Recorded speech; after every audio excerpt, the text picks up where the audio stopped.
Bom, boa noite novamente. Aqui no meu relógio são 19 horas. Então, dando sequência ao que eu tinha planejado para esse semestre, aliás, professor Simval, lá no final tem uma parte que a gente já tinha conversado aqui fora da aula, que seria legal se você pudesse complementar também, mas lá no final, se você puder estar por aí. Mas já está mais ou menos explicado, que é a pesquisa que eu quero conduzir com a turma. Aí tem algumas possibilidades lá. Uhum. Vamos lá. Bom, vamos ver aqui. Toda hora muda aqui a maneira de eu agir com esse PowerPoint, e aí eu tenho que aprender a cada momento. Bom, então, nas duas últimas apresentações, eu fiz uma exposição sobre o método, e aí, no método, ele tem 4 passos que eu costumo usar nas consultorias. Na medida em que eu fui explicando, 2 na primeira etapa, duas fases na primeira etapa e 2 fases na última etapa, que foi terça-feira, eu fui expondo alguns pontos superficiais sobre cada um dos itens. O primeiro era o endividamento, e apresentei alguns dados que eu tinha, algumas opiniões que eu tinha. E aí, após ter falado sobre o método todo, eu havia falado que eu ia tentar pegar cada um dos itens e ia tentar aprofundar um pouco. E aí eu separei o material hoje. Na verdade, ele está bem difuso, está muito... inicialmente foi uma pesquisa muito grande que eu fiz, eu precisei fazer uns cortes para poder colocar aqui. E aí eu vou listar todos esses assuntos e tentando identificar a relação que tem com o atendimento que eu faço e com o que eu acho sobre as dívidas, ok? Então, de novo, se alguém quiser falar alguma coisa, não adianta colocar só no chat. Tem que falar no microfone, porque eu não vou estar olhando para o chat. Vamos, então, ao endividamento. Na minha opinião, o endividamento é a pior coisa das finanças pessoais, ok? A gente estava conversando aqui antes da aula começar, perguntei para o professor Simval sobre as dívidas, ele fez a associação das dívidas, que seria uma coisa pior ainda do que ter as dívidas, é ter uma dívida atrelada ao tipo de um empreendimento que vai te tirar tempo, inclusive, da sua família, e por aí vai. Tá? Existe até um livro, eu não cheguei a consultar ele, Dívidas Boas, Dívidas Ruins. Então, existem alguns enquadramentos de endividamento que podem ser, digamos, classificados como bons, como positivos para o desenvolvimento do patrimônio líquido ao longo do tempo. Eu cheguei a comentar que eu queria ter uma dívida de R$ 1 milhão, por exemplo, desde que ela tivesse muito tempo para ser paga e um juro anual baixo, como, por exemplo, 2%, 1% ao ano. Seria algo interessante. Muito provavelmente, eu já sou capaz de gerar, digamos, crescimento de patrimônio líquido superior a 1% ao ano. Então, se eu pego dívida a 1% ao ano e faço 3, 4, 5, 8% ao ano, não importa o tamanho da dívida, ela vai ser benéfica para mim. Ok? Existem algumas características interessantes, é outro ponto que eu não coloquei aqui. Quando eu estava no meu ensino médio, tinha lá um livro para ler chamado Contos de Machado de Assis, talvez alguns de vocês devam conhecer. Se não me engano, faz parte desse livro, Contos de Machado de Assis, um específico sobre uma determinada pessoa que estava relatando no conto a dívida. Eu até consegui esse conto em PDF, mas não tive ainda tempo para estudar esse conto, de modo que eu pudesse resumir, para tratar aqui. Mas o que eu quero dizer? houve uma vez uma referência ao Machado de Assis, a esse conto, para explicar que esse papo de dívidas é, na verdade, um assunto bem antigo, considerando aqui o nosso país, né? Então, estar endividado tem sido uma questão muito recorrente ao longo da vida, né? Então, tem uma citação, se não me engano, que chama de espiral do endividamento. Por que espiral?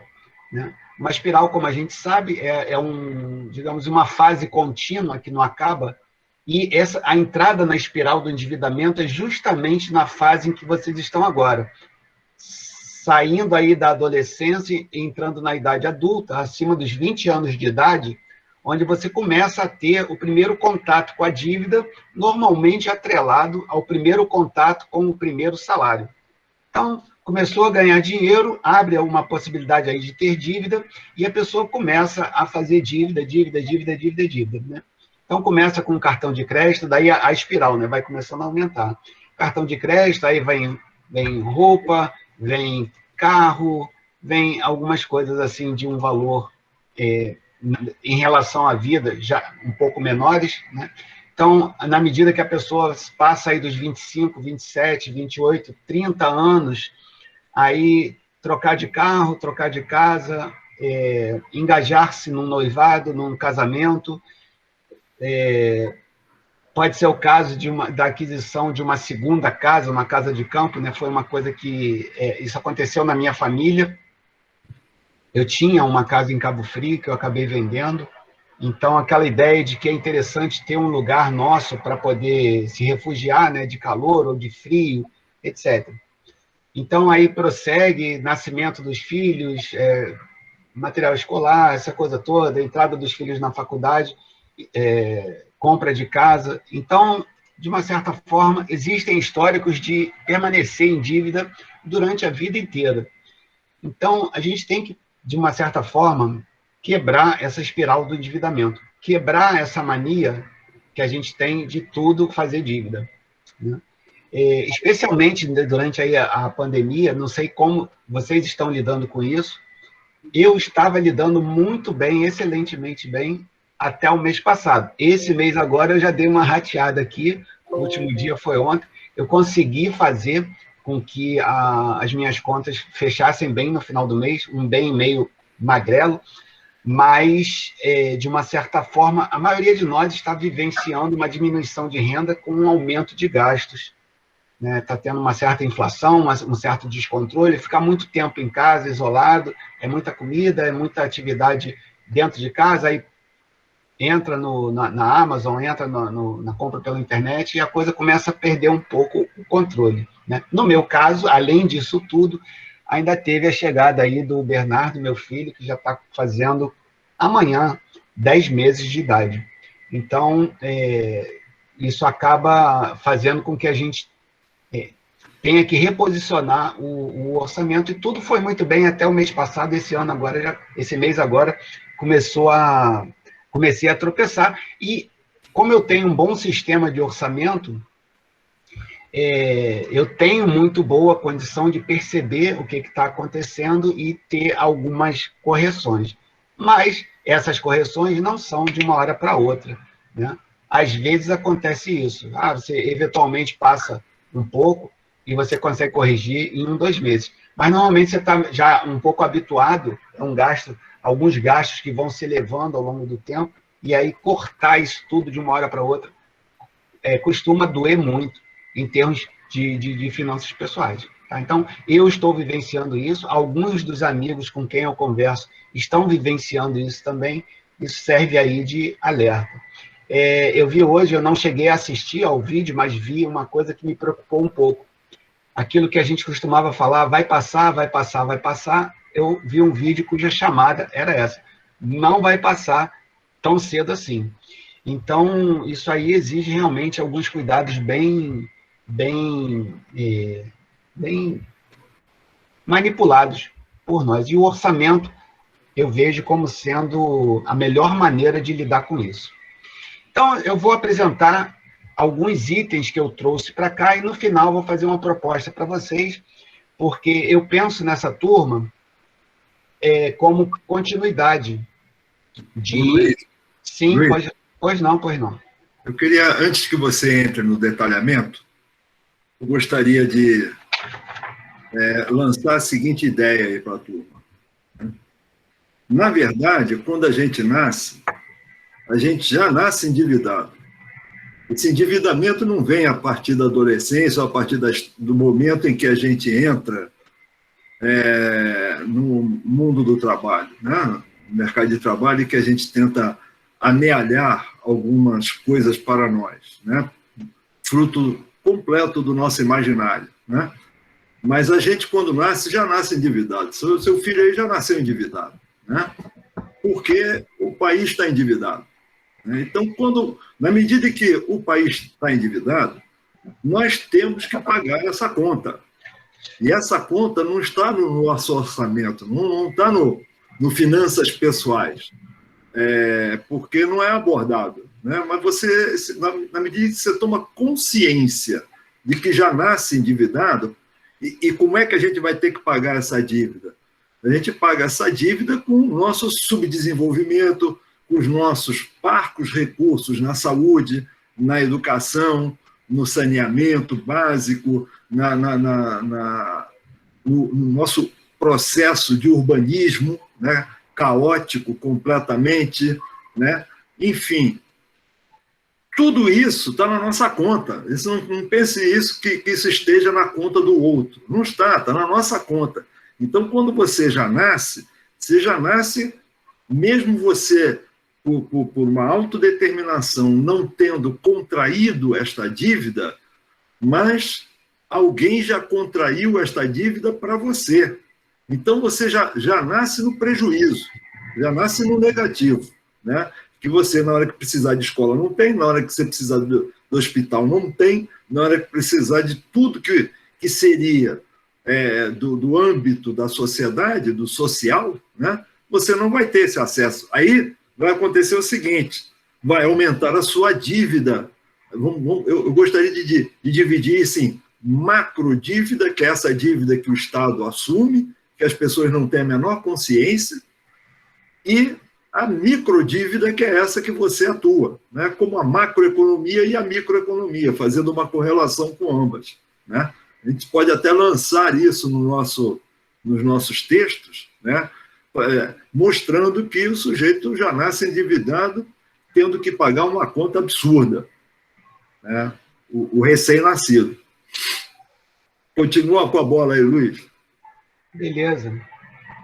Ele não sabe falar ainda, amanhã ele vai fazer 10 meses, eu vou estar com ele e já vou explicar isso de alguma forma. Vamos lá.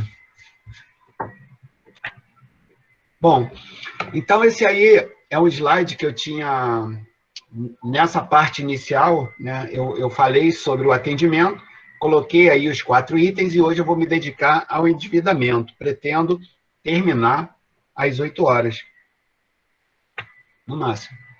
Bom, então eu fui buscar algumas coisas que eu andei vendo de vídeo, de livros e tudo mais. E encontrei esse cara aí, chamado Ben, não sei pronunciar esse nome, sei lá, não sei, vou deixar para quem saiba aí me ajudar, se for o caso. O cara sumiu daqui. Hã? O cara sumiu. Que cara sumiu? O slide que tinha aí o livro, o sujeito sumiu. Pelo menos da minha tela sumiu. Bom. Ah, tá, peraí.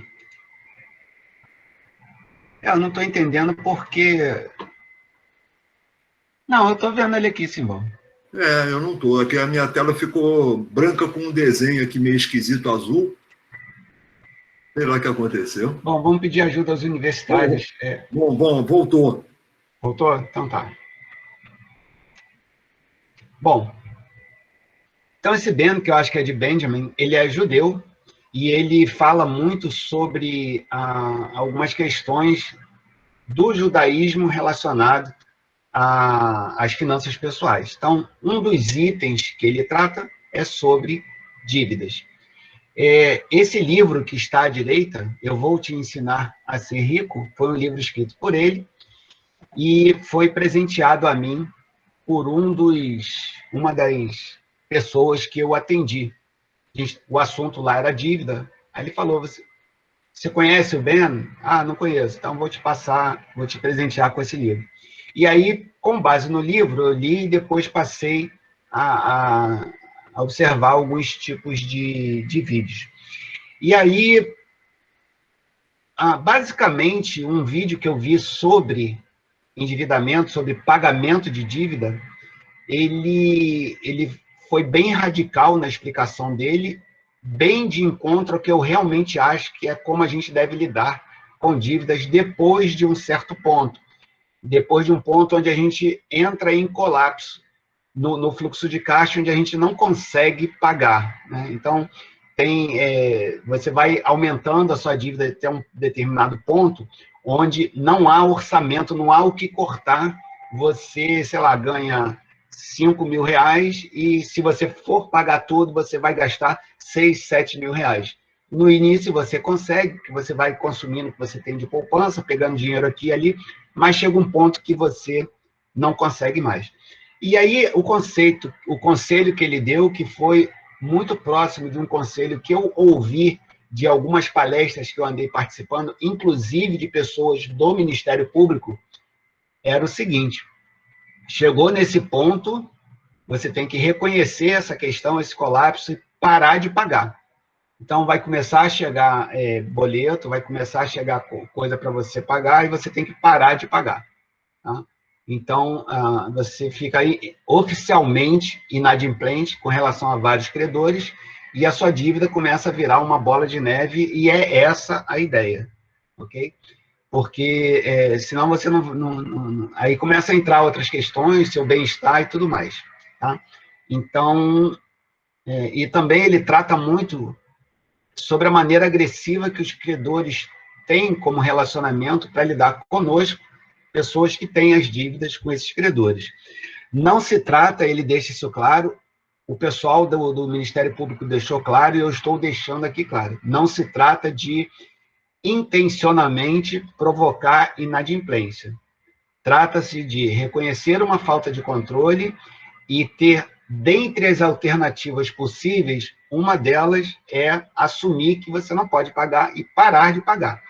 Se você não parar de pagar e ficar apagando um incêndio aqui e outro ali, você vai ficar numa situação de eterna inadimplência. Então, isso é pior. Então, é melhor parar de pagar, ajustar o orçamento, fazer sobrar algum dinheiro e se fortalecer para fazer as negociações. Então, deixa eu ver aqui. Eu peguei lá, abri o livro e peguei alguns pontos. Então, primeiro passo, saber o custo de vida. Isso é uma coisa que poucos de nós sabem bem. Poucos de nós têm um bom orçamento. Não estou falando saber de cabeça, não, tá? Por exemplo, no meu caso, eu não sei de cabeça qual é exatamente o meu custo de vida, porque eu não gasto muito tempo decorando isso. Mas, em questão de meia hora, em questão de uma hora de pesquisa com os meus números, eu posiciono exatamente onde e como eu estou gastando dinheiro, se eu estou superavitário, se eu estou deficitário. Então, a gente precisa saber quanto gasta para viver. O nome disso é estilo de vida. Já deixei isso claro nas apresentações anteriores. Alguns chamam de padrão de vida. Tá? Pela literatura que eu consulto, pouca gente chama de padrão de vida, chama mais de estilo de vida. Então, saber o seu custo de vida e passar a viver em um padrão abaixo da renda. Deixa eu ver se eu vou sofisticar um pouco aqui.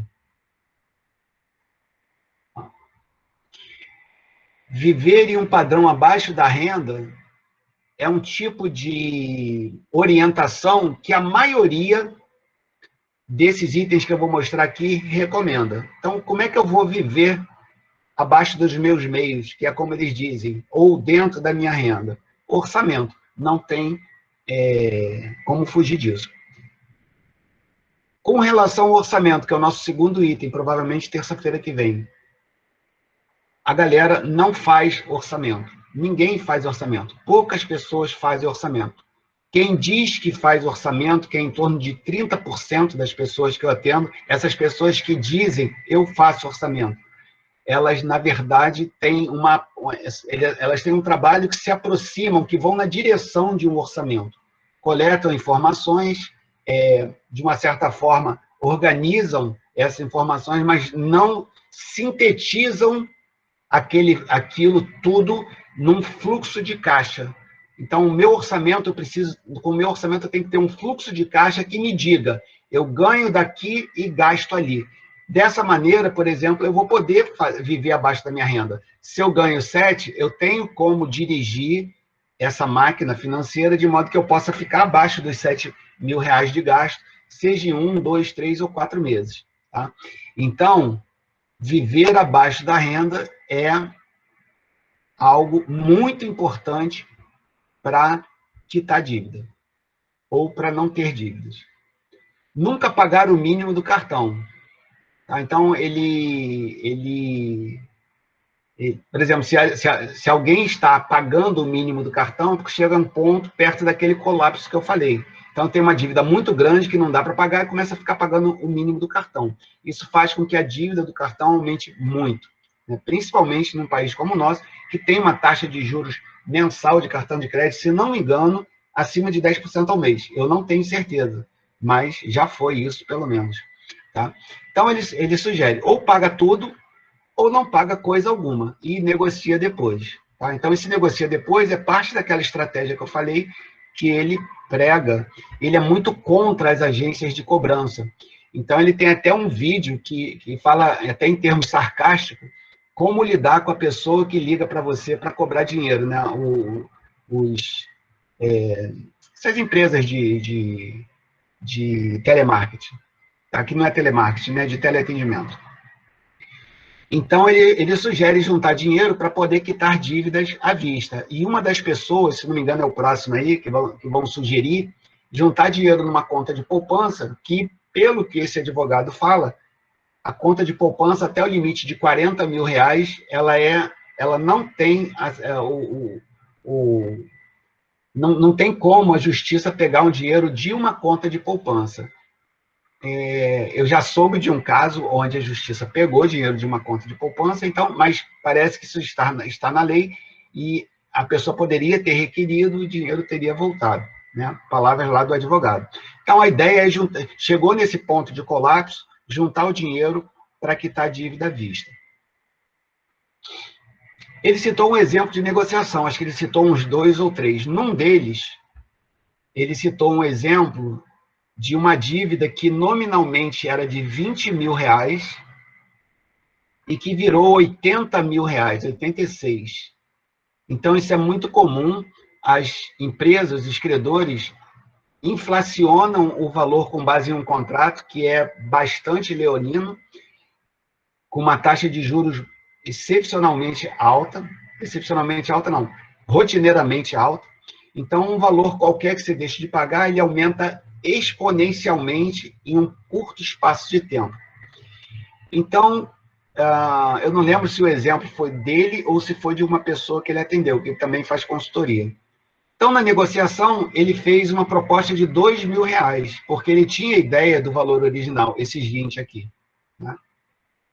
E aí, a proposta do banco foi, o banco quis que essa dívida fosse quitada não com 2, mas com 7, insistindo para que ele arrumasse os outros 5 mil reais.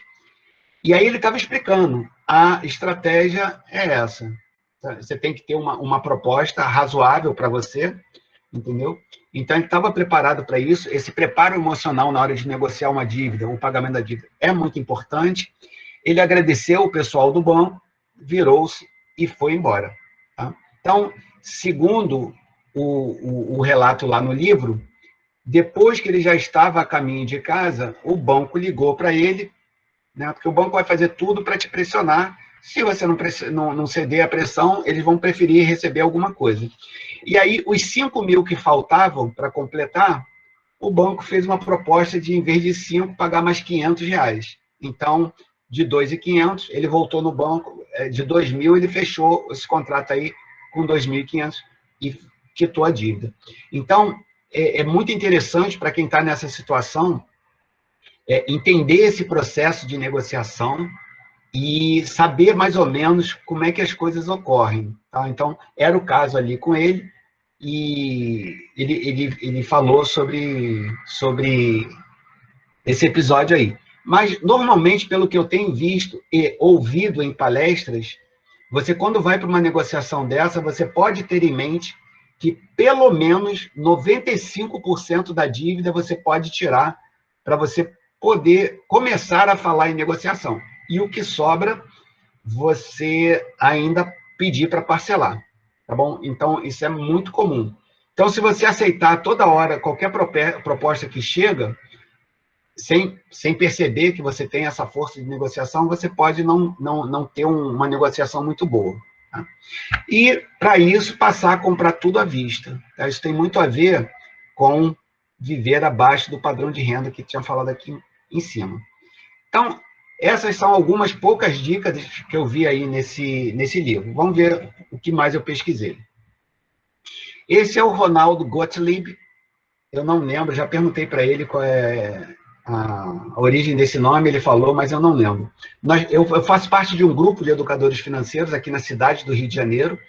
Então, esse grupo de educadores financeiros tem uma quantidade muito grande de pessoas, e esse Ronaldo faz parte, eu faço parte, várias outras pessoas fazem parte, e a gente costumava se reunir fisicamente, né?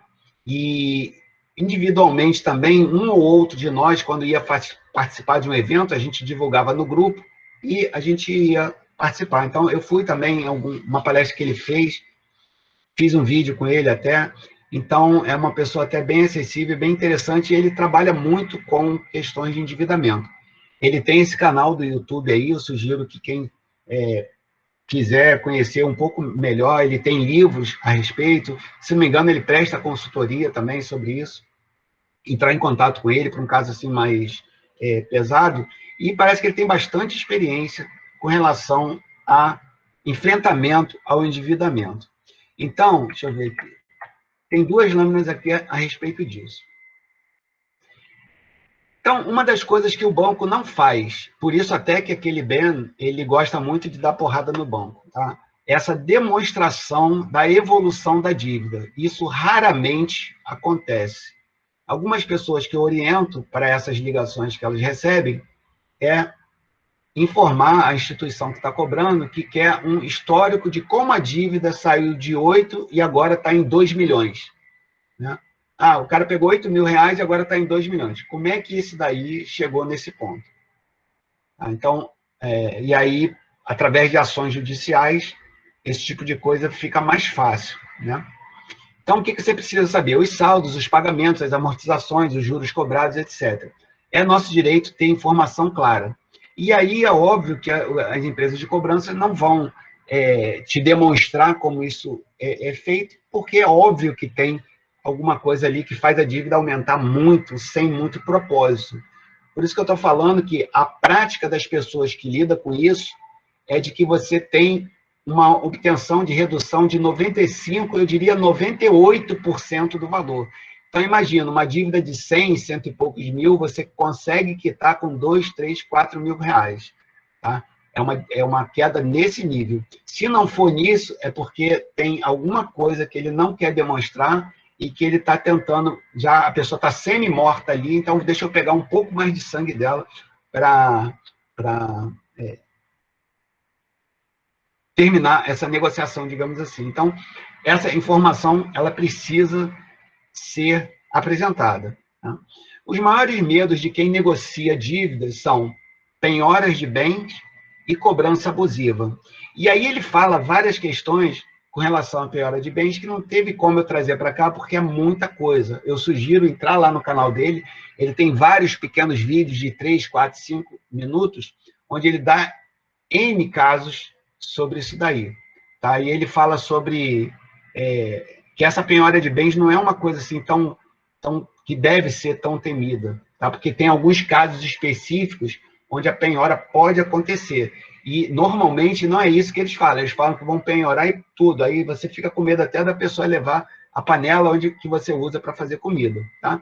E a cobrança abusiva. Eu vi ontem um vídeo na Netflix Na Rota do Dinheiro Sujo, que foi um vídeo sugerido por um aluno de ética do semestre passado, e aí são vários pequenos vídeos do genro do Donald Trump, que estava extorquindo as pessoas lá com relação a cobranças abusivas em aluguéis, lá nos Estados Unidos.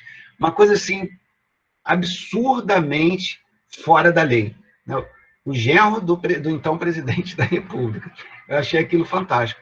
Então, muita atenção com cobrança abusiva. É bom que a gente tenha noção dos direitos, né? Então, assistir a vídeos que falam sobre os direitos dos devedores é muito importante. Tá? Ele comentou que o suicídio chega a ser considerado, às vezes, raro. Eu não sei de casos assim em quantidade, mas eu vou dizer aí que pelo menos 1 ou 2 eu já soube, não pessoas próximas a mim, mas a pessoa chega e vê que não tem condições e fica estimulada a cometer o suicídio. Isso tem que ser muito... Isso daí a minha audição, como pessoa que atende indivíduos que têm questões de dívida, e isso pode acontecer, tem que ser uma audição muito atenta. E, sinceramente, eu já vi casos onde eu tive que recuar, parar de falar no assunto, porque a pessoa começa a chorar, às vezes estão em casais, começa a brigar, às vezes está sozinho, diz que está desesperado, algumas palavras como...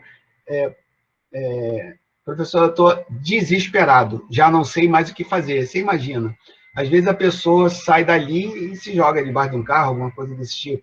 Né? Tem que ter muita atenção com relação a isso daqui. Tá? Um amigo de um amigo meu, isso daqui efetivamente aconteceu. Ele foi para cima lá do prédio e se jogou. Então, às vezes a gente chega num ponto de fraqueza muito, muito grande. Muita atenção para isso. Então, esse advogado, ele falou sobre isso na palestra. Os devedores possuem mais direitos do que pensam. Então, é muito importante a gente ter pelo menos uma lida lá no Código de Defesa do Consumidor, ou assistir a vídeos que falam sobre cobranças abusivas, porque tem muita coisa que a gente não faz ideia. Né? Embora os credores falam que vão nos executar, a imensa maioria dessas ações não são possíveis, ou são muito custosas, que não valem a pena para eles fazer. E a maioria das pessoas não sabe, às vezes está no desespero e acaba assinando coisas que não deveriam. Tá? Então, os credores possuem menos força do que aparentam. Por isso que é muito interessante essa orientação judicial. Tá? Ele divide as dívidas por agressividade. Então, como ele é especialista, e a gente pode reportar para ele, eu tenho dívida tal, tal, tal, tal, tal. Quando está numa situação de colapso, que não consegue pagar tudo, é óbvio que você vai pegar as dívidas de menor agressividade, que não podem se transformar numa perda de bem, por exemplo. Tá? Então, você esquece isso para concentrar nas de maior agressividade, como, por exemplo, você tem um imóvel só e está devendo para a prefeitura, ou colocou o seu imóvel em garantia, alguma coisa assim, mesmo sendo o único imóvel, às vezes pode acontecer. Então, ele identifica dívidas com maior agressividade e aquelas você precisa pagar. Por isso que você precisa parar de pagar tudo, fazer essa seleção e concentrar no que é realmente importante. Então, eu achei interessante essa estratégia aqui, mas assim, não é algo que eu saiba falar sobre. Né? Tem que ser uma pessoa especialista, até porque isso daí, de vez em quando, muda muito, né? em função até de algumas decisões judiciais. Ele explica lá que não há penhora em conta de poupança até valores de R$40 mil, como eu já tinha dito, tá? E eu já soube de pelo menos um caso onde isso daí não ocorreu. Uma pessoa tinha R$10 mil numa conta de poupança, a ordem judicial veio, uau, pegou aquele dinheiro lá, tá? Então, mas ele falou que está na lei que até R$40 mil a conta de poupança teria essa proteção, não há como ser penhorada. Então, ele sugere que isso é uma boa estratégia para você juntar dinheiro e pagar dívidas à vista. E conta salário não pode ser penhorada. Carro e moto, sendo ferramenta de trabalho, também são impenhoráveis, palavras dele, tá? E os bens de uma casa não podem ser penhorados. Computador, mesa da sala, televisão, salvo se forem objetos de muito valor. Então, você tem um quadro de um pintor famoso que vale 100 mil reais. Esse bem, provavelmente, pode ser penhorado. Segundo ele, 60% da população economicamente ativa está no Serasa. Ele próprio falou que esses dados estatísticos que envolvem Serasa são muito flutuantes e não muito verdadeiros, porque eles fazem a medição logo depois de um processo de negociação, né? Um feirão limpa-nome desse daí. Então, ele diz o seguinte, que as pessoas fazem isso meio de maneira atropelada, e sem saber determinadas questões, como eu acabei de falar, dívidas que podem ser reduzidas em 98% do seu valor, e não em 80%, 70%, como eles oferecem. Então, você acaba saindo de uma negociação pagando 8, podendo pagar 1.000. Em vez de pagar 8 mil, você poderia pagar 1.000, e você não sabe direito fazer isso. Então, ele recomenda não ir para esses feirões de negociação. Tá? Palavras dele. E, segundo ele, 80% depois que faz a negociação, volta a ficar inadimplente. Então, existe uma certa inércia nossa, lembrando que inércia não é uma característica de ficar parado. Tá? A lei de Newton, que trata de inércia, ou você fica parado, ou você fica em movimento. Uma coisa ou outra. Então, inflação inercial. A inflação inercial é uma inflação que existe sem que a gente faça força, digamos assim. Então, existe uma certa inércia, assim, uma certa tendência nossa a se manter nessa movimentação das dívidas. Então, a pessoa vai lá, faz a negociação, entra no esquema de pagamento, paga 1, 2, 3, volta a ficar inadimplente. Então, isso é muito comum, porque são negociações mal feitas, são pessoas que não estão preparadas para fazer negociação, não têm um suporte no orçamento, coisas parecidas. Então, eu acho um dado muito interessante isso daí. A tal prescrição das dívidas de 5 anos, né, as dívidas realmente prescrevem após 5 anos, ou seja, elas não podem ser cobradas judicialmente.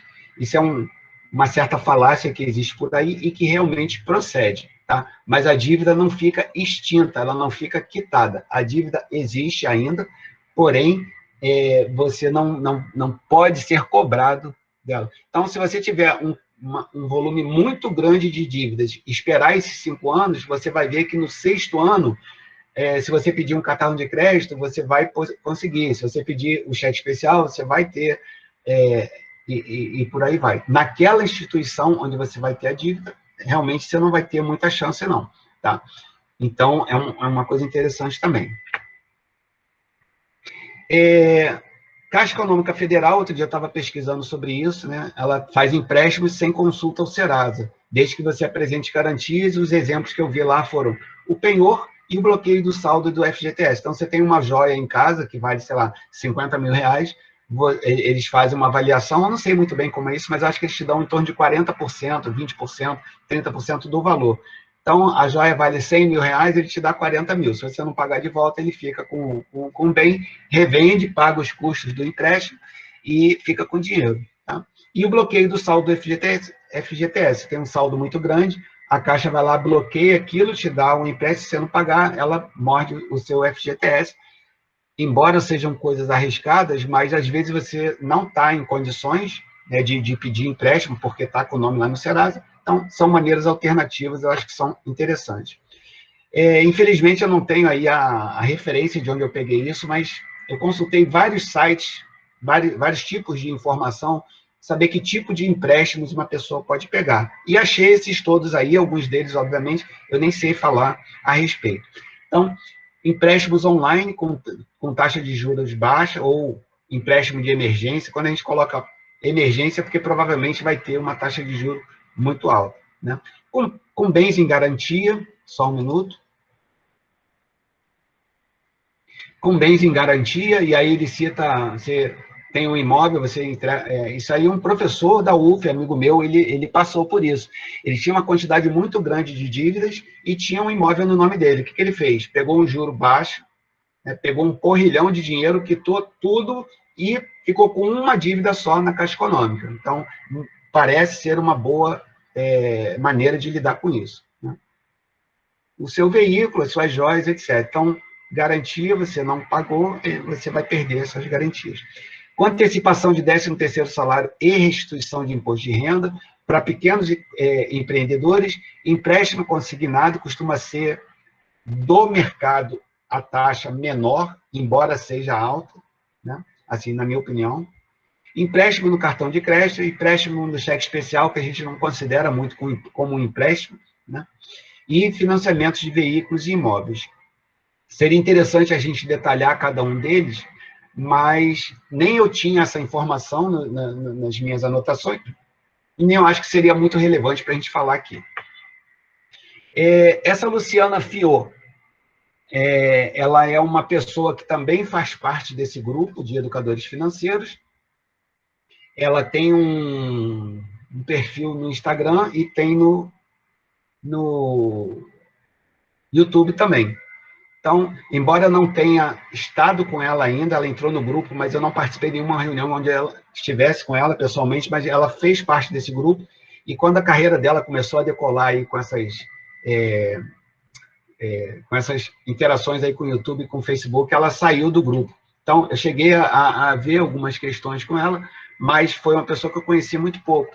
E eu visitei a página dela e vi uma coisa bem interessante. Então, ela disse lá: problema de dinheiro não se resolve com mais dinheiro, né? Então, você vê que a pessoa tá lá toda afundada com dívida. Ah, toma aqui R$1.000, toma aqui R$5.000, toma aqui R$10.000, saneia isso.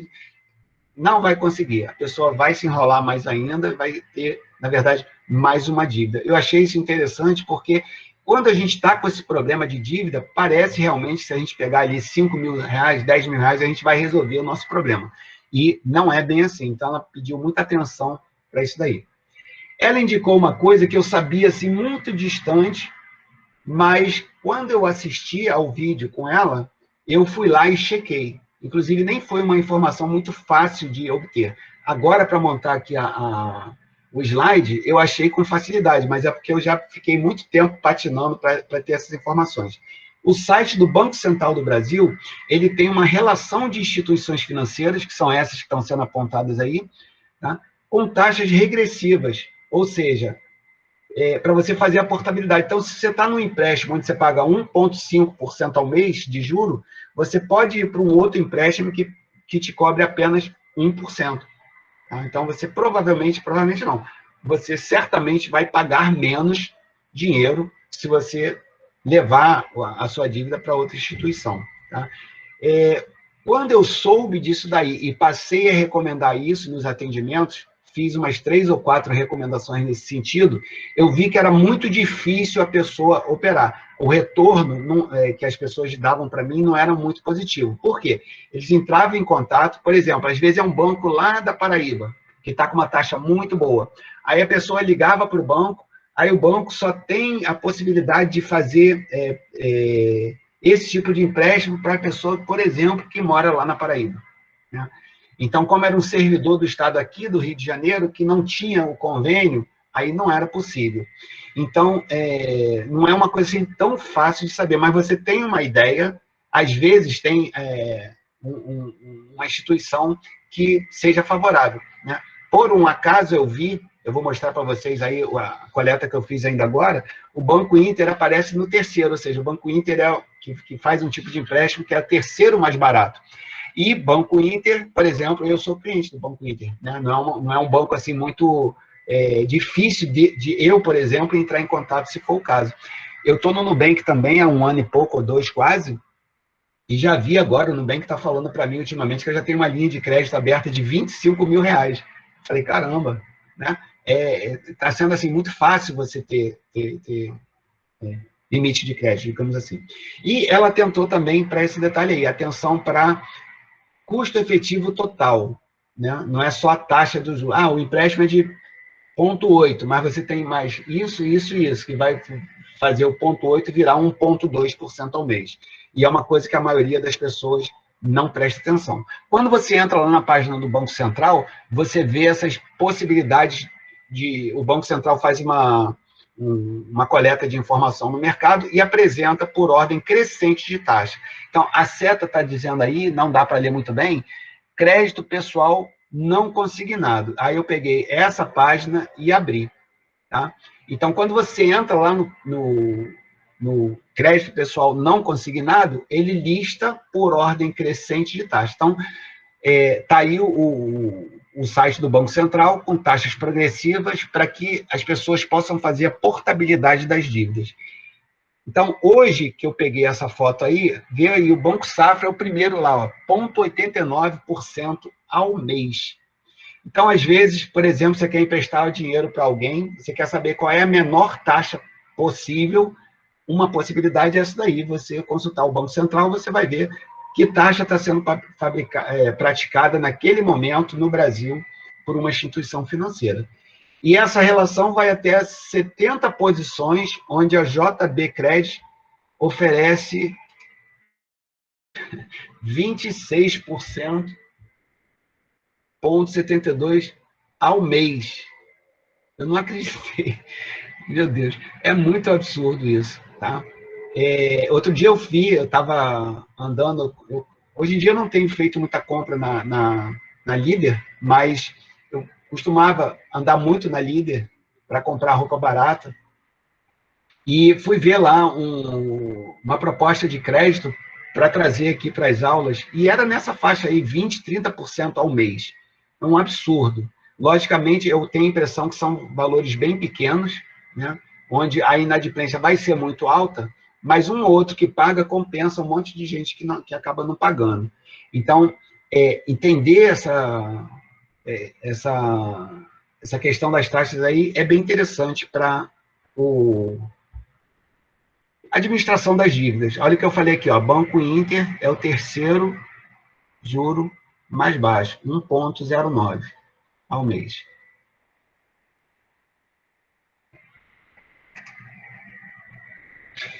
Uma questão que eu, por exemplo, não sabia um tempo atrás, né, a diferença entre empréstimo e financiamento. Então, o empréstimo, num linguajar mais técnico, é quando você pega um dinheiro onde você não precisa qualificar onde você vai usar esse dinheiro. Então, você vai lá e pega, eu estou precisando de 5 mil reais e não sei em que eu vou gastar. Isso chama-se empréstimo para os bancos.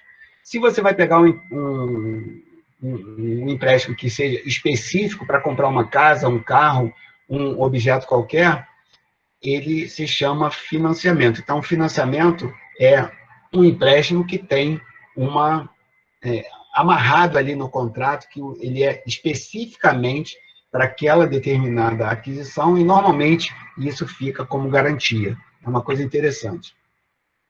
Tem um conceito chamado autofinanciamento, eu vejo pouquíssima referência a isso, tá?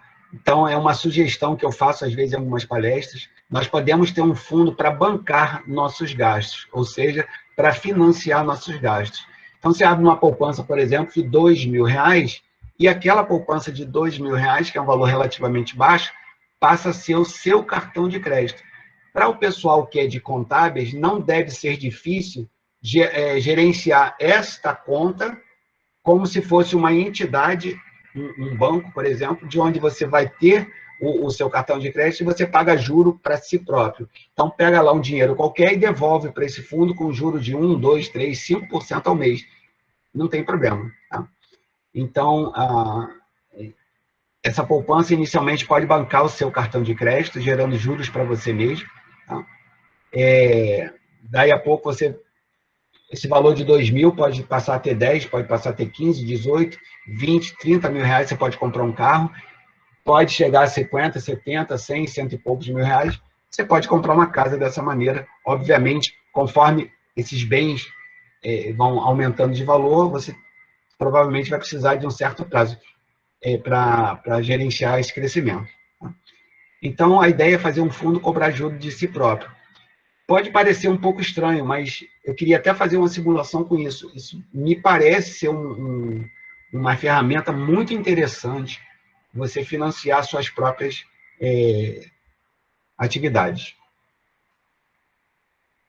Dívidas ao longo da vida, eu não encontrei um gráfico em português. Vou mostrar para vocês um gráfico que eu fiz com base numa última coleta que eu tive das minhas estatísticas. Então, a gente vê aqui que, dependendo das fases da vida, né, eu não sei o que é esse BTO aqui, mas é investimento na carreira, no casamento, na família, na saúde, nas crianças, na aposentadoria, na fase, né, das crianças e da aposentadoria. A dívida costuma estar maior aos 65 anos. Esse gráfico ele está um pouco diferente do que eu vou mostrar para vocês, que eu fiz. Esses dados que eu tenho concentrou a dívida antes dos 60 anos, o pico da dívida, né? Então, isso aí é interessante. Alguns dados que eu vejo em livros, ou em sites, ou em artigos, batem certinho com o que eu vejo no Doutor Finanças. Outros ficam um pouquinho defasados. Bom, aqui no Brasil, nesses dados que eu coletei e fiz o gráfico, ele concentra a dívida um pouquinho mais para cá, ó. A gente vai ver, depois eu vou levar esse gráfico lá para frente para a gente comparar. Eu acho que isso aí é mapa... Não é mapa mental, não. Mapa... Esqueci o nome disso daí, mas eu vi sobre dívidas, né? Como é que a gente pode estudar o assunto dívidas. Então, eu peguei esses principais ramos aqui e coloquei aqui para a gente ver como isso daqui poderia... Se você quiser organizar ou fazer uma monografia, por exemplo, sobre dívidas, quais seriam os pontos que você poderia estudar, né? Então, só a tradução desses itens aqui, olha, introdução, né? Por exemplo, ó, controle é a chave, a nossa história, qual é a diferença, o que é diferente, e por aí vai. Então, alguns itens, alguns sinais de alerta, né, para que você está começando a ficar muito endividado, estágios de pagamento, opções de pagamento, conheça a sua dívida, que é uma coisa, não sei se vocês lembram que eu falei, né, a primeira coisa que eu pergunto para as pessoas é sobre endividamento, e sobre o endividamento, qual o valor e para que credores você tem dívida. Então, é bem interessante, isso é uma coisa que as pessoas não têm muito costume de saber. Eu mesmo agora, se eu for falar para você, eu lembro de umas principais que são maiores, mas efetivamente tudo certinho, assim, é muito difícil de lembrar. Então, alguém que está numa batalha contra dívidas, é muito importante você ter isso muito bem mapeado. Estratégia de quitação e planos que funcionam. Então, provavelmente, isso daí levava para um outro site onde isso daí era explicado, e eu já não lembro mais onde é que eu peguei isso daí, mas eu achei interessante. Esse livro está aqui, ó, Debt Management. Ele foi um presente de um ex-aluno. Esse meu ex-aluno, ele é maratonista, ele foi correr a maratona lá em Nova York. Ele me trouxe de lá 2 livros para mim, um sobre dívida e um sobre finanças pessoais. E aí, nesse Debt Management, eu peguei alguns capítulos que eu acho que seria interessante. Deixa eu ver aqui uma coisa. O capítulo 1, né, onde você está financeiramente, que é a ideia sobre você posicionar dentro do seu patrimônio a parte das suas obrigações, das suas dívidas, como o crédito funciona. Né? Eu cheguei a falar sobre isso. As pessoas não têm ideia de que quando ela paga algo, ela está pagando juro e amortização, e não sabe muito bem fazer essa correlação. Elaborando o orçamento, ficando nele, então, um livro sobre dívida, ele indica o orçamento. Por isso que eu acho, o método Doutor Finanças, ele vem dívida primeiro, orçamento logo depois. Então, orçamento é realmente uma coisa muito importante, está aqui nesse livro, né? Cortando gastos e elevando a renda, consolidando suas dívidas. Então, lembra que um amigo meu, professor da UF, fez? Ele tinha uma porrada de dívida. Aí ele fez uma negociação macro, deu um porradão para quitar tudo, pegando um empréstimo, colocando a casa dele como garantia. Como ele tinha mais ou menos a minha idade, era meio velhinho, assim que nem eu, então ele conseguiu pegar um empréstimo grande para quitar isso e não ia fazer besteira, né? Ele vai quitar, porque ele, sendo funcionário público, em princípio, ele vai ter, dentro daquele planejamento, vai ficar 8 anos pagando isso aqui. E está cumprindo tudo certinho. E negociando com credores e obtendo ajuda. Isso que eu cheguei a falar com o Gottlieb, o Ronaldo Gottlieb, que eu falei ainda agora, e também com o Ben, o judeu lá do início. Aí eu peguei cadê? Onde você está financeiramente, esse primeiro ponto aqui, aí fui lá no livro e vi algumas coisas interessantes, né? Aí ele fala sobre o score, né, que é uma coisa que eu, por exemplo, eu não sabia sobre isso, eu soube há pouquíssimo tempo, 2 anos atrás, né, que o Brasil já estava trabalhando com essa medida de score. A gente tem condições de entrar lá no Serasa, cadastrar CPF, senha, então a gente tem uma ideia do nosso score dado pelo Serasa, tá? É um score muito parecido com o que tem lá nos Estados Unidos. Ele fala sobre gastos versus renda, né? Então, olha aqui, ó, estilo de vida e renda, né? A categorização, que é uma coisa que o pessoal de contábeis sabe fazer bem, né? Destinar lá o nome das contas para poder fazer a contabilidade. Identificar fatores de problema, são itens lá do livro. Hábito de gasto, cartão de crédito, recorrências diárias, extravagâncias e compras por impulso.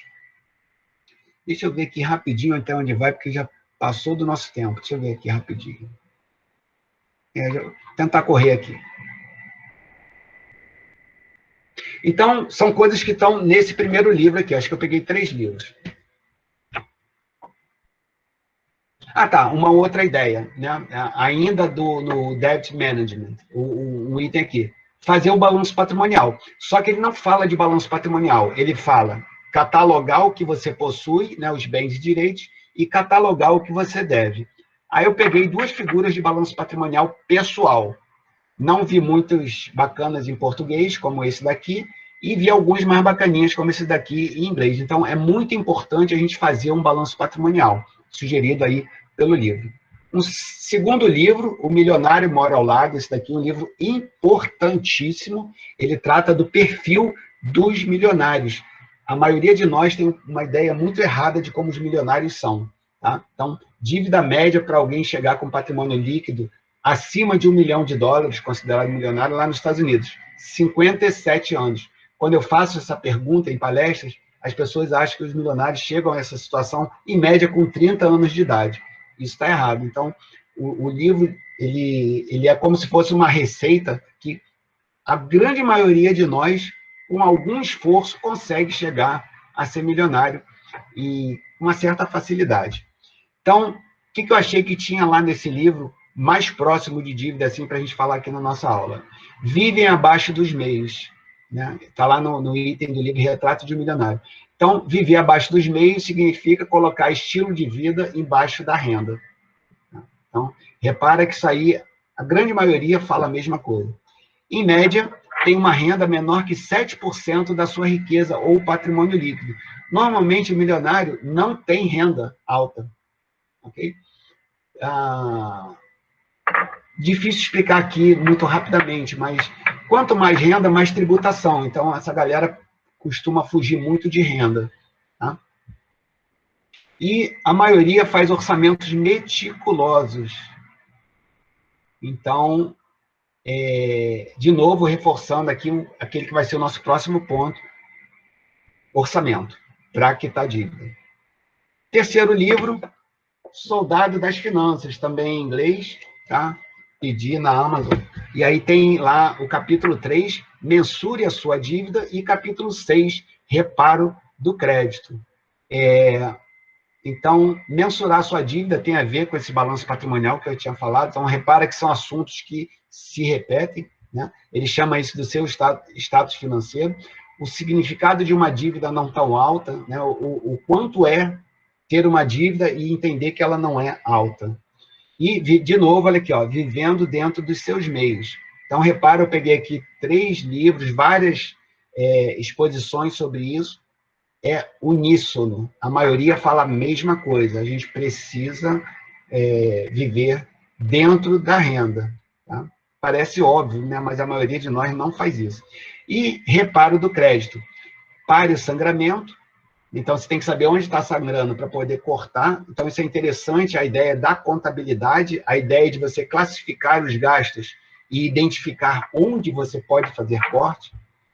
Fala sobre dívidas desnecessárias, exercício de quitar as suas dívidas e obter o máximo de seus cartões de crédito. O que eu acho que é interessante aqui? O soldado das finanças. Ele é uma pessoa que usou A disciplina, ele é um soldado do exército americano, que já deu baixa, mas ele pegou a experiência e a disciplina de ser militar e aplicou às finanças e ganha vida com isso. Aqui estão já no final, já estamos no finalzinho. Esse são os dados que eu tenho do último levantamento atualizado que eu fiz. Olha aqui, ó, concentrando dívida em idade média aqui, 45 anos, e um pouquinho maior aos 55 anos. Esse gráfico aqui que eu mostrei, ó, lá no início, ó, está aos 65 anos. Então, um perfil um pouco diferente, um pouco deslocado para mais jovem. Então, são dívidas aqui por idade. Então, eu costumo chamar a atenção, já estou acabando, tá, galera? É bem rapidinho, só para encerrar. Costuma chamar a atenção, olha só, 45 anos em média, dívida de 150 mil reais. Olha só, parece alto, mas você vai ver que a dívida é alta, mas existe um componente que não está aqui, que eu vou falar logo depois, que vai ajudar a amenizar um pouco essa informação. E 55 anos, um pouco mais do que 150 mil aqui, ó, na faixa aí de 170 mil, mais ou menos. E reparem, as dívidas começam a cair lá para os 65, 70 anos. Então, o que é interessante a gente só entender aqui esse pico nessa meia-idade aqui e depois começar a cair, que é um formato parecido com esse gráfico aqui à esquerda. Então, reparar esse padrão de ocorrência das dívidas ao longo da idade. Isso é uma coisa bem técnica que a gente poderia explorar bem aqui com estatística, que é o que eu vou pedir para vocês daqui a pouco. Agora, olha aqui, patrimônio líquido por idade. Olha que bacana isso daqui, que é uma coisa que às vezes a gente só se pensa, só se liga nos bens de direitos, né? Ou na dívida isoladamente. Mas olha aqui, ó, a idade de 55 anos, isso eu já tinha falado na palestra inicial, ó, 55 anos, patrimônio líquido encostando lá em 1 milhão, ó, 900 e porrada, mais ou menos. Então, repara, dívida alta, porém, bens de direitos também altos, né? E aí, o que eu fiz? Eu peguei esse gráfico da dívida, esse gráfico do patrimônio líquido e botei ambos no mesmo gráfico. Último slide, depois eu só vou falar da nossa pesquisa. Tá? Então, olha aí, ó, a dívida em azul, ela vem aqui, chega lá em cima aos 45, um pouquinho mais de 55 e depois cai. E o patrimônio líquido, numa força de crescimento bem maior, beirando aí, ó, patrimônio líquido de em torno de 1 milhão de reais aqui, ó, aos 55 anos, e depois cai. Então, é um tipo de perfil interessante, né? Inclusive, para a gente tentar ter uma ideia do que vai acontecer. Vocês provavelmente estão aqui, ó, entre os 20 e 30 anos. É provável que a maioria de vocês vai seguir um curso desse aqui. Não necessariamente nesses valores que estão aqui à esquerda, mas ao longo da sua vida, né, a gente tem uma tendência a concentrar um patrimônio líquido aí beirando os 60 anos. Então, isso é bom para algum tipo de planejamento que você possa ter para sucessão. Então, a maioria de nós aqui, saindo dos 60 anos, já não vai estar acumulando muita coisa, já vai começar a decrescer os valores aqui. Então, é uma fase que a gente chama de sucessão, processo sucessório, onde a gente tira bens, direitos e obrigações do nosso nome e passa para os herdeiros. Ou, segundo o que eu acho interessante, consome tudo. Né? Então, galera, o que eu queria fazer? Não vou falar sobre isso hoje, porque não tem tempo e eu ainda não estou com isso aqui organizado.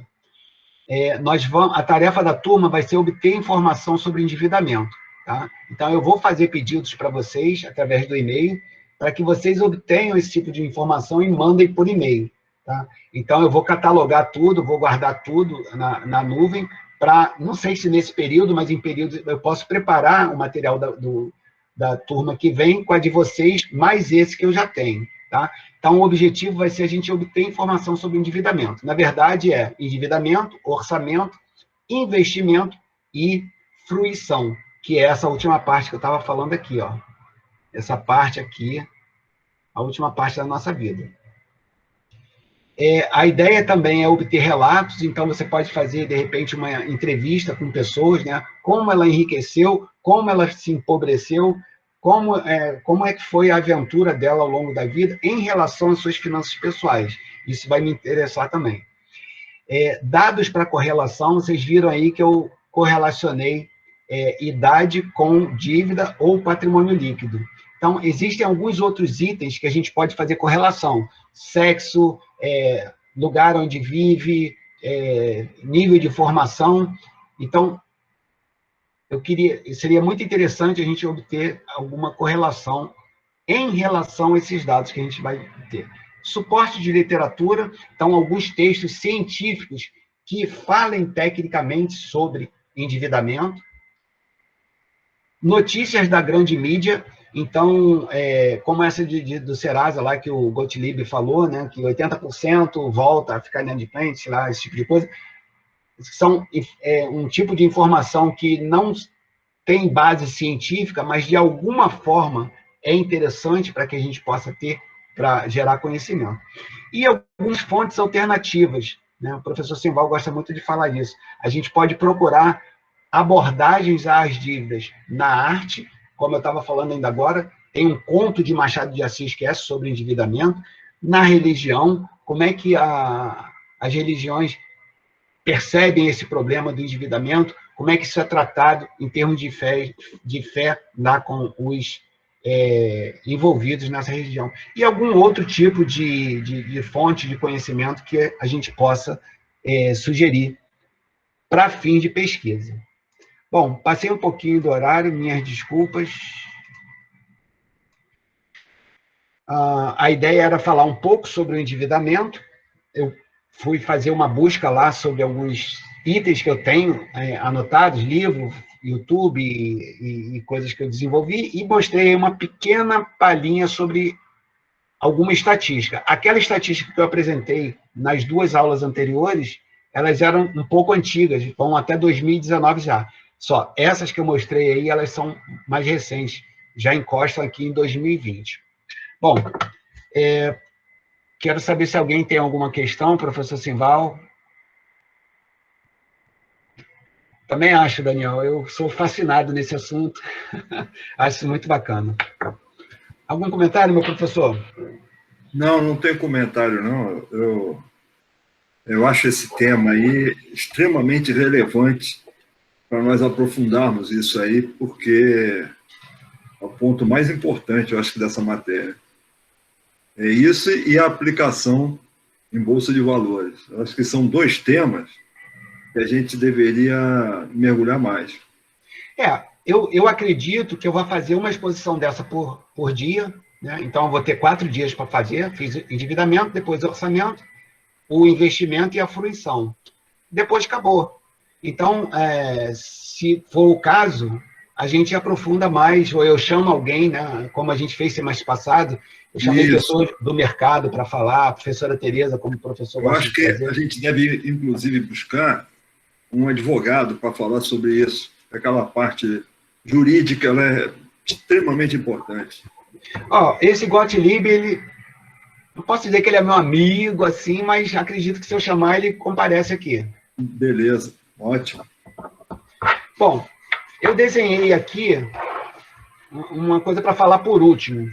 A ideia minha e do professor Simval é, ao longo das turmas, acumular conhecimento para a gente sistematizar isso daí, para gerar futuras aulas das próprias finanças pessoais. Como a gente acabou de ver, o Daniel comentou ali no chat, que são dados interessantes, eu também acho, mas eles são frutos de investigações anteriores. Então, a ideia é fazer com que cada turma colabore para a gente ir aumentando esse conhecimento ao longo do tempo.